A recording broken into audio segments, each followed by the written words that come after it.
ನಮಸ್ತೆ ಆತ್ಮೀಯರೇ, ನಿಮ್ಮೆಲ್ಲರ ಹಿತೈಷಿ ಚಿತ್ತ ಚೇತನ ಸ್ನೇಹಿತರೆ. ಏಕನಾದ ಅಂದರೆ ಏಕತಾರೆ ಅಂತಾರೆ. ಇದನ್ನು ಮುಟ್ಟಿ ಬಹಳ ದಿವಸ ಆಯಿತು. ಇವತ್ತು ಎಲ್ಲ ಸ್ವಲ್ಪ ಕ್ಲೀನಿಂಗ್ ಪ್ರೋಸೆಸ್ ನಡೀತಾ ಇತ್ತು. ಎತ್ಕೊಂಡೆ. ಆಹಾ, ಕರುಣಾನಂದ. ನಿಜವಾಗ್ಲೂ ಮೂಲ ಅಂತಾರೆ. ಮೂಲ ಅಂತಂದರೆ ಎಲ್ಲದಕ್ಕೂ ಒಂದು ಮೂಲ ಅಂತ ಇದ್ದೇ ಇರ್ತದೆ. ಈಗ ತಬಲ ಕಂಡಿಡಿದ್ರು, ಚರ್ಮವಾದ್ಯಗಳು, ತಂತಿವಾದ್ಯಗಳು. ಈ ತಂತಿವಾದ್ಯಗಳಲ್ಲಿ ಮೊಟ್ಟ ಮೊದಲು ಬಂದಿದ್ದು ಇದು ಏಕತಾರ. ಇದರಿಂದ ಆಮೇಲೆ ಬೇರೆ ಬೇರೆ ಏನದು ವೀಣೆ, ಸಂತೂರ್, ತಂತಿವಾದ್ಯಗಳೆಲ್ಲ ಆಮೇಲೆ ಬಂದಿದೆ, ಪಿಟೀಲು ಅದೆಲ್ಲವು. ಬಟ್ ಎಲ್ಲದಕ್ಕೂ ಮೂಲ ಇದು ಏಕತಾರ. ಸೊ ಎನಿವೆ, ಇಂದು ನೀವು ಕೇಳಿರುವಂತಹ ಪ್ರಶ್ನೆಗಳಿಗೆ ದಿನನಿತ್ಯ ಉತ್ತರ ಕೊಡೋದ್ರ ಮೂಲಕ ಮನೆಯಲ್ಲಿ ಇಲ್ಲಿ ಪಾಪ ಸುಮಾರು ಜನ ಗಂಡ ಹೆಂಡತಿ ಜಗಳ ಆಡ್ಕೊಂಡು ಡಿವೋರ್ಸ್ ಕೊಟ್ಟಿರೋರು, ಗಂಡ ಸಪ್ರೇಟ್ ಹೆಂಡತಿ ಸಪ್ರೇಟ್ ಇರೋರು, ಅಥವಾ ದಿನನಿತ್ಯ ಮನೆಯಲ್ಲಿ ಜಗಳ ಕಲಹ ಇವೆಲ್ಲದಕ್ಕೂ ಕೌನ್ಸ್ಲಿಂಗ್ ಮಾಡೋದಕ್ಕೆ ಕರ್ಕೊಂಬರ್ತಾರೆ. ಕೌನ್ಸ್ಲಿಂಗ್ ಮಾಡ್ತೀನಿ. ಐ ಆಮ್ ಎ ಕೌನ್ಸಿಲರ್, ಹಿಪ್ನೋಥೆರಪಿಸ್ಟ್ ಮತ್ತು ಹೀಲರ್.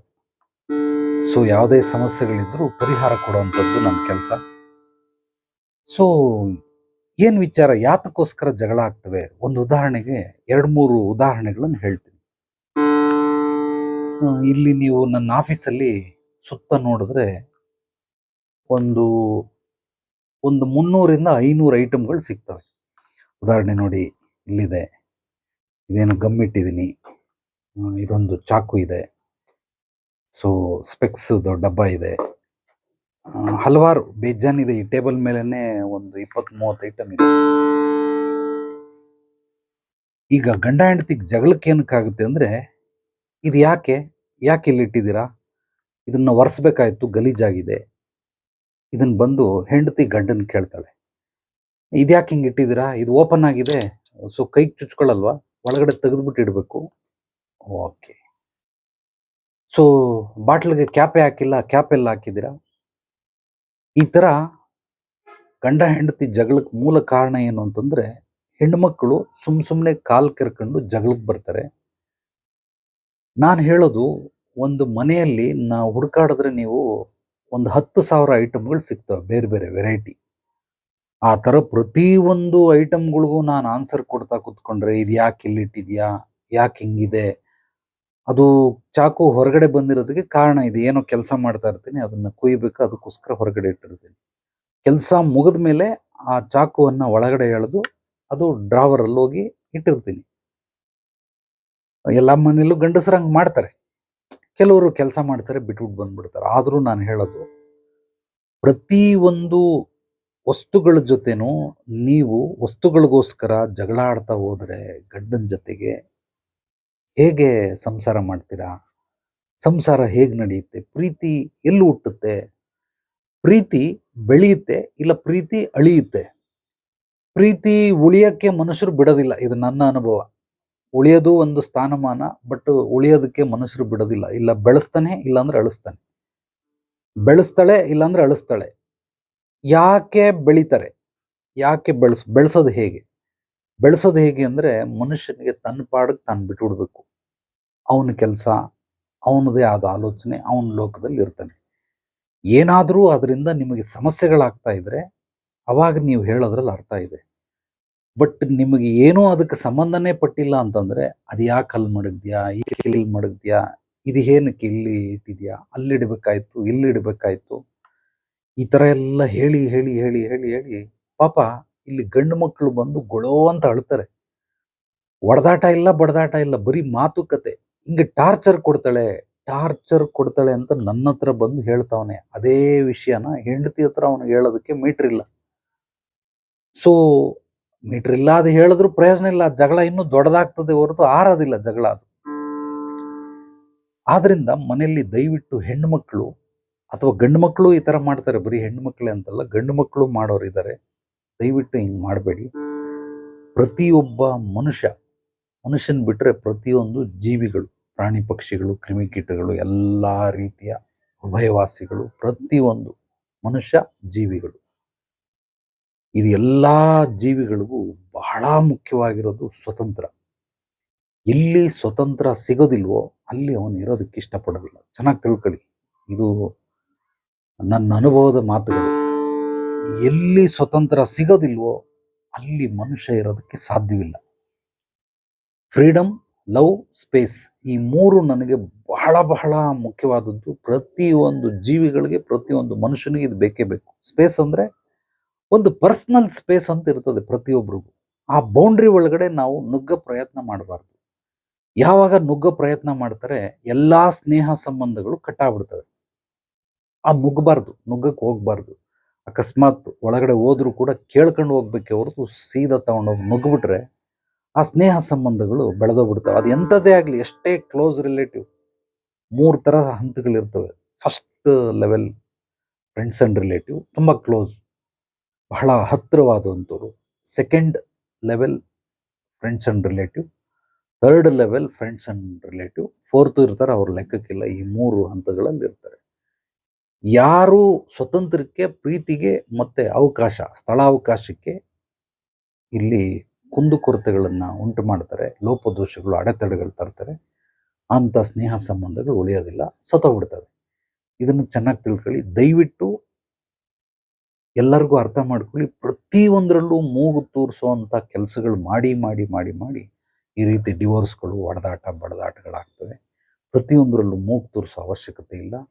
ಅತ್ಯವಶ್ಯಕವಾಗಿ ಇರುವಂಥದ್ದಕ್ಕೆ ಮಾತ್ರ ಸಲಹೆ ಸೂಚನೆ ಕೇಳಿದ್ರೆ ಮಾತ್ರ ಕೊಡಬೇಕು. ಅಥವಾ ಅದು ನಿಮ್ಮ ಕೈಲಿ ತಡೆಯೋಕ್ಕಾಗ್ತಾಯಿಲ್ಲ, ಯಾರನ್ನೋ ಲಾಸ್ ಮಾಡ್ತಾ ಇದೆ, ಯಾರಿಗೂ ಹರ್ಟ್ ಮಾಡ್ತಾ ಇದೆ ಅಂತಂದರೆ ಕೇಳಬೇಕು ಹೊರತು ಯಾರಿಗೂ ಹರ್ಟ್ ಮಾಡ್ತಾ ಇಲ್ಲ, ಯಾರಿಗೂ ಲಾಸ್ ಆಗ್ತಾ ಇಲ್ಲ, ಅದರಿಂದ ಯಾರಿಗೇನೂ ತೊಂದರೆ ಇಲ್ಲ, ಅದನ್ನು ಹೋಗಿ ಕೆದ್ಕೊಂಡು ಹೋಗಿ ಕೇಳ್ತಿರಲ್ಲ. ಈ ರೀತಿ ಸಾಕಷ್ಟು ಕೇಸ್ಗಳು ನೋಡಿದ್ದೀನಿ. ದಯವಿಟ್ಟು ಹಂಗೆ ಮಾಡಬೇಡಿ. ನಾನು ಹೇಳೋದನ್ನು ಗಮನ ಕೊಟ್ಟು ಆಲಿಸಿ. ಮನುಷ್ಯನಿಗೆ ಸ್ವತಂತ್ರ, ಪ್ರೀತಿ ಮತ್ತು ಸ್ಥಳಾವಕಾಶ. ಅವಕಾಶ ಅಂದರೆ ಸ್ಪೇಸ್, ಪರ್ಸ್ನಲ್ ಸ್ಪೇಸ್ ಅಂತಾರೆ. ಆ ಸ್ಪೇಸ್ ಅಂದರೆ ಬ್ರೀತಿಂಗ್ ಸ್ಪೇಸ್ ಅಂತ ಹೇಳ್ತಾರೆ. ಈಗ ಒಂದು ರೂಮಲ್ಲಿ 10x10 ರೂಮಲ್ಲಿ ಇಬ್ಬರು ಕೂತ್ಕೊಳ್ಬೋದು, 3 ಜನ, ಹೆಚ್ಚಂದರೆ 4 ಜನ ಕೂತ್ಕೊಳ್ಬೋದು. 12 ಜನ ಕೂತ್ಕೊಳ್ಳೋಕ್ಕಾಗಲ್ಲ, ಅದು ಸಫೋಕೇಶನ್ ಸ್ಟಾರ್ಟ್ ಆಗಿಬಿಡ್ತದೆ. ಅಷ್ಟು ಸ್ಥಳಾವಕಾಶದಲ್ಲಿ ಒಂದು 3ರಿಂದ 4 ಜನ ಅದ್ಭುತವಾಗಿ ಕುಂತ್ಕೊಂಡು ಮಾತಾಡಬಹುದು. ಎಲ್ರಿಗೂ ಕೂಡ ಬಹಳ ಖುಷಿಯಾಗುತ್ತೆ. ಅದೇ ಏನಾದರೂ 10-15 ಜನ ಬಂದ್ಬಿಟ್ರೆ ಕೂತ್ಕೊಳ್ಳೋದಕ್ಕೆ ಸಾಧ್ಯವಿಲ್ಲ. ಅದಕ್ಕೆ ಸ್ಪೇಸ್, ಖಾಲಿ ಆದ ಸ್ಥಳ, ಆ ಸ್ಪೇಸ್ನ ಯಾರ್ಯಾರು ಕೊಡ್ತಾರೋ ಅಂಥವ್ರು ಅದ್ಭುತವಾಗಿರ್ತಾರೆ. ಒಂದು ನನ್ನ ವಿಚಾರದಲ್ಲಿ ಮದುವೆ ಆಗಿ ಸುಮಾರು 28 ವರ್ಷ ಮದುವೆ ಆಗಿ 28 ವರ್ಷದಲ್ಲಿ ಒಮ್ಮೆ ಕೂಡ ಹೆಂಡತಿ ಮೊಬೈಲನ್ನು ಚೆಕ್ ಮಾಡಿಲ್ಲ. ನನ್ನ ಮಕ್ಕಳ ಮೊಬೈಲನ್ನು ಕೂಡ ನಾನು ಚೆಕ್ ಮಾಡಿಲ್ಲ, ಮಾಡ್ದೋನಲ್ಲ, ನಾನು ಮಾಡೋದು ಇಲ್ಲ. ಫಸ್ಟ್ ಆಫ್ ಆಲ್ ನಾನು ಮುಟ್ಟೋದೇ ಇಲ್ಲ, ಮೊಬೈಲ್ನೇ ಮುಟ್ಟೋದಿಲ್ಲ. ಸೊ ರೀಸನ್ ಏನು ಅಂದರೆ, ನನ್ನ ಮೇಲೆ ಅವ್ರಿಗೆ ನಂಬಿಕೆ ಇದೆ, ಅವ್ರ ಮೇಲೆ ನನಗೆ ನಂಬಿಕೆ ಇದೆ. ಆದ್ದರಿಂದ ಯಾವುದು ಈ ಕೆಲಸಗಳನ್ನು ಮಾಡೋದಿಲ್ಲ.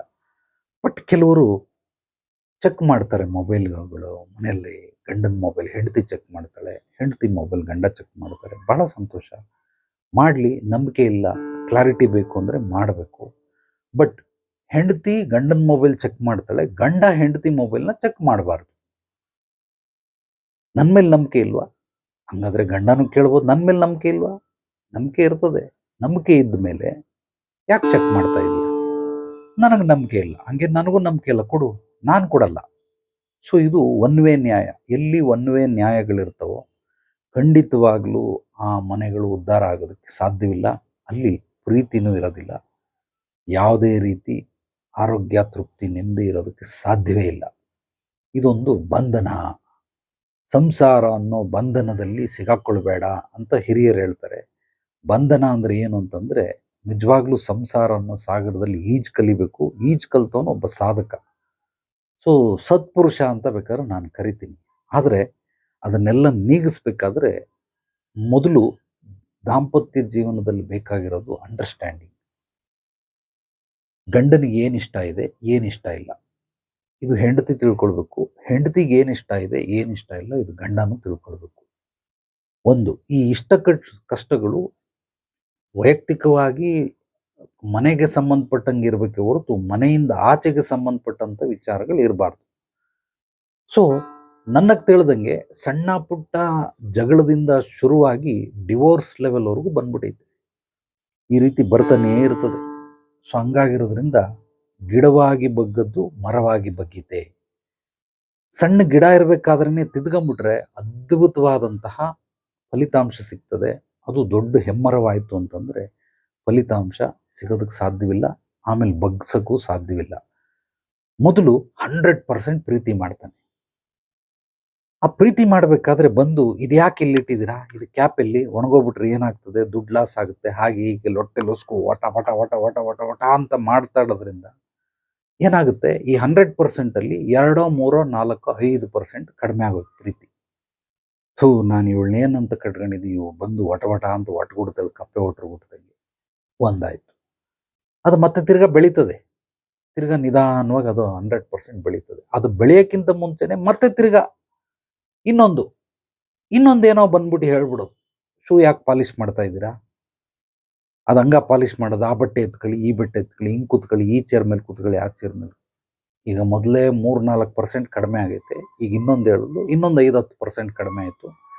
ಹಿಂಗೆ 100%ಅಲ್ಲಿ ನಿಧಾನವಾಗಿ ಪ್ರೀತಿ ಕಡಿಮೆ ಆಗ್ತಾ ಆಗ್ತಾ ಆಗ್ತಾ ಆಗ್ತಾ ಆಗ್ತಾ ಆಗ್ತಾ ಆಗ್ತಾ ಒಂದು ದಿವಸ ಪ್ರೀತಿನೇ ಇರೋದಿಲ್ಲ. ಅಂದರೆ ಸತ್ವ ಇಲ್ದಿರೋ ಸತ್ತೋಗಿರೋ ಸಂಸಾರ, ಸತ್ತೋಗಿರೋ ಪ್ರೀತಿ, ಸತ್ತೋಗಿರೋ ಕಾಮ, ಸುಮ್ಮನೆ ಸತ್ತೋಗಿರೋ ಸ್ನೇಹ ಸಂಬಂಧದಲ್ಲಿ ಇರ್ತಾರೆ ಹೊರತು ಅಲ್ಲಿ ಯಾವುದು ಸತ್ವನೇ ಇರೋದಿಲ್ಲ. ಯಾತಕ್ಕೋಸ್ಕರ ಹೀಗೆ ಮಾಡ್ತಾರೆ? ಈಗ ಇದೇ ಕೆಲಸ ಹೆಂಡತಿ ಬಂದು ಗಂಡನಿಗೆ ಹೆಂಗೆ ಕಾಟ ಕೊಡ್ತಾವನೆ, ಗಂಡನೂ ಹೋಗಿ ಹಂಗೆ ಕಿಚನಲ್ಲಿ ಇದ್ಯಾಕೆ ತಂದಿದ್ಯಾ, ಈರುಳ್ಳಿ ಯಾಕೆ ತಂದೆ, ಟೊಮೊಟೊ ಯಾಕೆ ತಂದೆ, ಕೊತ್ತಂಬರಿ ಸೊಪ್ಪು ಯಾಕೆ ತಂದಿದ್ಯಾ, ಇದೇನು ಈ ಚಾಕುಲ್ ಕಟ್ ಮಾಡ್ತಾ ಇದೆಯಾ, ಇದೇನು ಮನೆ ಹಿಂಗೈತೆ, ಗಲೀಜಾಗಿ ಇಟ್ಕೊಂಡಿದ್ಯಾ, ಸೋಫಾ ಹಂಗೈತೆ ಹಿಂಗೈತೆ, ಕೇಳಿದ್ರು ಸುಮ್ಬಿಡ್ತಾಳ, ಪರ್ಚಾಕ್ಬಿಡ್ತಾಳೆ, ಪರ್ಕೆ ತಗೊಂಡು ಮಕ ಕೆರೆದಾಕ್ಬಿಡ್ತಾಳೆ. ಸೊ ಹಿಂಗೆ ಅವಳು ಬೇಕಾದ್ರೆ ಗಂಡನಿಗೆ ಹೋಗಿ ಏನು ಬೇಕಾದ್ರೂ ಮಾಡ್ಬೋದು, ಏನು ಬೇಕಾದ್ರೂ ಕೇಳ್ಬೋದು. ಅದೇ ಗಂಡ ಹೋಗಿ ಏನಾದ್ರು ಹೆಂಡತಿ ಕೇಳ್ಬಿಟ್ರೆ ವಾರಗಳು ನಡೆದೋಗ್ಬಿಡ್ತಾವೆ. ನನ್ನಿಷ್ಟ, ನನ್ನ ಇದಕ್ಕೆಲ್ಲ ನೀನು ತಂಟೆಗೆ ಬರಬೇಡ, ಮುಚ್ಕೊಂಡು ನಿನ್ನ ಕೆಲಸ ನೀನು ಮಾಡೋದು, ಈ ಕಡೆ ಏನು ಬರ್ತಾ ಇದೆಯಾ, ಹಾಗೆ ಈಗ ಒಂದಲ್ಲ ಎರಡಲ್ಲ ಇದೇ ರೀತಿ ಹಲವಾರು ಹೋಗ್ತಾನೆ ಇರ್ತದೆ. ದಯವಿಟ್ಟು ಸಣ್ಣ ಸಣ್ಣ ಜಗಳಗಳೇ ದೊಡ್ಡ ದೊಡ್ಡ ಡಿವೋರ್ಸ್ಗಳಿಗೆ ಅಥವಾ ಅನಾಹುತಗಳಿಗೆ, ದೊಡ್ಡ ದೊಡ್ಡ ದುರ್ಘಟನೆಗಳಿಗೆ ಕಾರಣ ಆಗೋದು. ಹನಿ ಹನಿಗೂಡಿದ್ರೆ ಹಳ್ಳ ಅಂತಾರೆ. 1 ರೂಪಾಯಿನೇ ಸೇರಿಸ್ತಾ ಹೋದರೆ ಅದು 100 ರೂಪಾಯಿ, 1000 ರೂಪಾಯಿ, ಲಕ್ಷ ರೂಪಾಯಿ, ಕೋಟಿ ರೂಪಾಯಿನೂ ಆಗುತ್ತೆ. ಅದೇ ರೀತಿ ಒಂದೊಂದು ಸಣ್ಣ ಸಣ್ಣ ಮನಸ್ತಾಪಗಳೆಲ್ಲ ಕೂಡಿ ಕೂಡಿ ಕೂಡಿ ಕೂಡಿ ಒಂದು ದಿವಸ ಬಾಂಬ್ ಬ್ಲಾಸ್ಟ್ ಆಗ್ಬಿಡ್ತದೆ.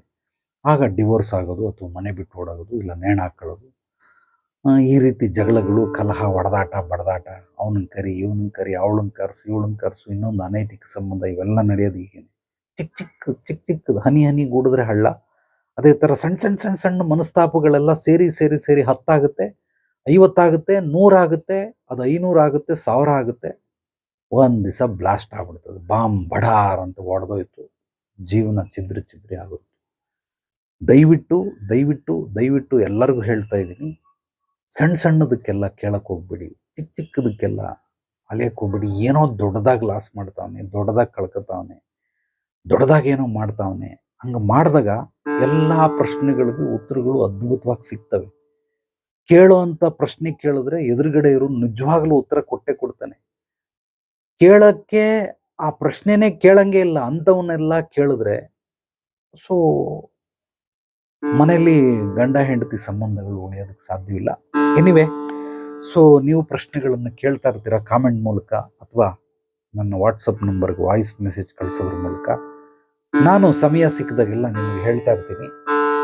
ಎಲ್ರಿಗೂ ಒಳ್ಳೆಯದಾಗಲಿ. ನಾಳೆ ಮತ್ತೆ ಭೇಟಿಯಾಗೋಣ ಮತ್ತಷ್ಟು ಸತ್ವಭರಿತ ವಿಚಾರಗಳೊಂದಿಗೆ. ಎಲ್ಲರೊಳಗಡೆಗಿರುವ ಭಗವಂತನಿಗೆ ನನ್ನ ಭಕ್ತಿಪೂರ್ವ ಪ್ರಣಾಮಗಳು. ಸರ್ವೇ ಜನರು ಸುಖಿನೋ ಭವಂತು. ಶುಭರಾತ್ರಿ.